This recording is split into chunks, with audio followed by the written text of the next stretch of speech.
नमस्कार दोस्तों, UPS technical में आपका फिर से बहुत बहुत स्वागत है। दोस्तों आज के इस वीडियो में हम एक फॉल्ट फाइंडिंग करेंगे जिसमें हमने रिले को भी चेंज कर दिया लेकिन उसके बाद भी आग नहीं जली। उसका क्या कारण था, एक बार आप इस क्लिप को ध्यान से सुन लीजिए और इसमें महसूस कीजिए कि हम इसमें क्या मिस कर रहे हैं, फिर हम वीडियो में आगे बढ़ेंगे।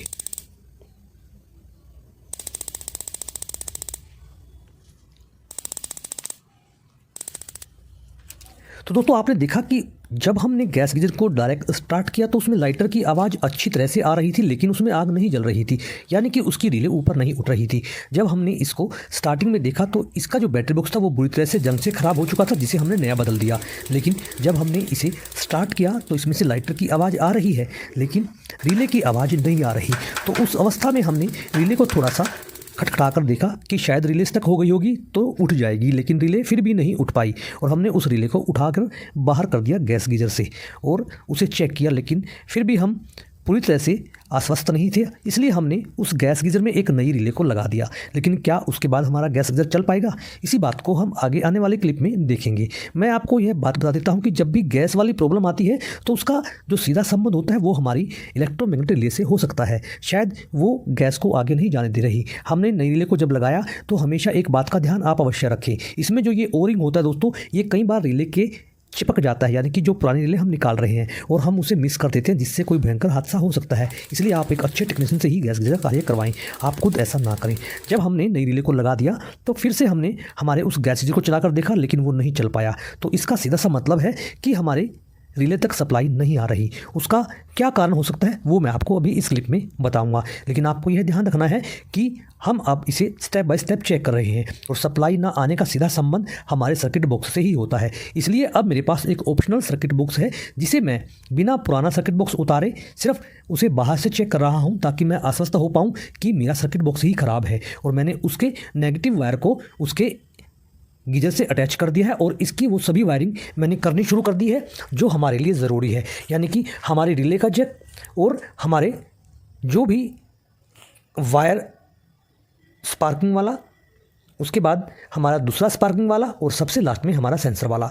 अब हम गीज़र को दोबारा से चालू करके देखेंगे क्या हमारी रिले ऊपर उठ पा रही है या नहीं। इसलिए मैंने इसको बैटरी बॉक्स से इसकी पावर वाली वायर को जोड़ दिया है। जोड़ने के बाद हम इसे डायरेक्ट रूप में ही स्टार्ट करने की कोशिश करेंगे।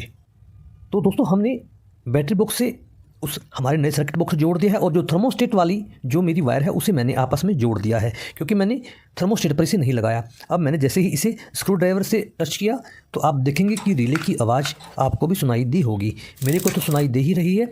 आपको दिखाने के लिए मैंने इसे कई बार स्टार्ट किया और ऑफ किया तो रिले की आवाज़ अच्छी तरह से मैं सुन पा रहा हूँ, यानी कि मेरा जो ये नया वाला रिले है ये बिल्कुल ठीक कार्य कर रहा है।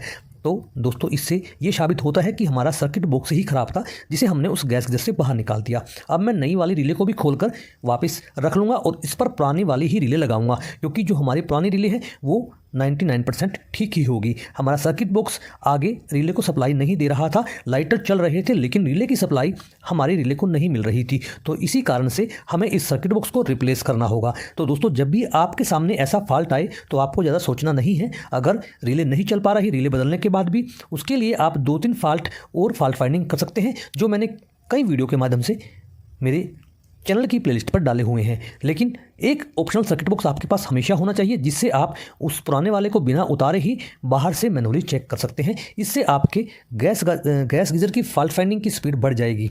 अब हमने पुराने वाले जो हमारा सर्किट बॉक्स था उसे उतार दिया है और दूसरा हमने सर्किट बॉक्स लगा दिया है और सारे कनेक्शन मैंने कर दिए हैं और अब आप देख सकते हैं कि उसका रिजल्ट हमारे गैस गीजर में फायर यानी कि आग जलना शुरू हो चुकी है। तो दोस्तों ये थी वो फॉल्ट फाइंडिंग जो बिल्कुल आसान थी, लेकिन आपको स्टेप बाय स्टेप करनी होती है, तभी आप उस फॉल्ट तक पहुँच पाएंगे। और आप एक अच्छे टेक्नीशियन से ही ये सब कार्य करवाएं जो गैस गीजर के कार्य में पूरी तरह से अभ्यस्त हो। दोस्तों ये एक रिस्की कार्य हो सकता है, अगर हम खुद करेंगे या अनप्रोफेशनल से करवाएंगे तो कोई ना कोई कमी रह सकती है। अगर आपको वीडियो अच्छा लगा हो तो लाइक और शेयर अवश्य कर दीजिएगा। अगर आप मेरे चैनल पर नए हैं, चैनल को सब्सक्राइब करना मत भूलिएगा। आपका वीडियो के लिए बहुत